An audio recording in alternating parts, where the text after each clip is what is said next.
कहानी नंबर 170। कान दो क्यों होते हैं। एक बार की बात है, दो बच्चे आपस में बात कर रहे थे।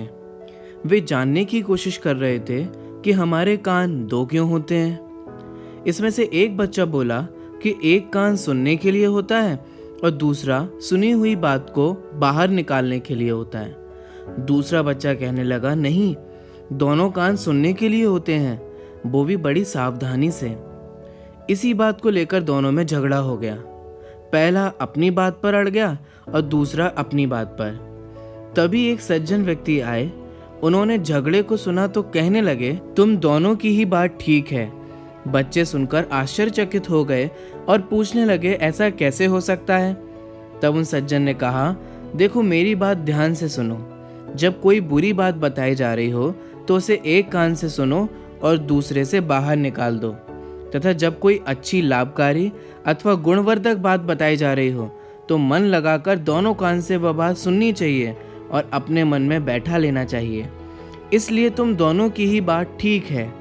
ये सुनकर दोनों ही बच्चे खुश हो गए। अब अपनी बात पर आते हैं।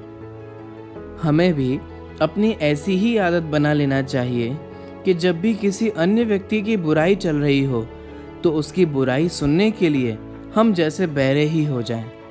और अगर हम बहरे ना भी हो सकें तो हमें एक कान से सुनकर दूसरे कान से उन बुराइयों को निकाल देना चाहिए।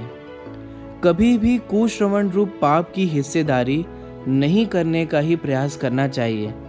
अगर हम हमारे कानों से दूसरों की बुराई ही सुनते रहेंगे तो हमारे अंतर में वे बुराइयां ही बसी रहेंगी, जिससे तत्व विचार जैसी अच्छी बातें हमारे चित्त में प्रवेश नहीं कर पाएंगी।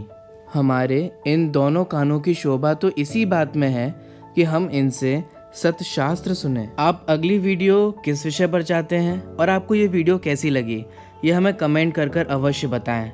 अगर आपको ये वीडियो अच्छी लगी हो तो इसे लाइक करें तथा अन्य लोगों के साथ शेयर अवश्य करें। And finally, thanks for watching.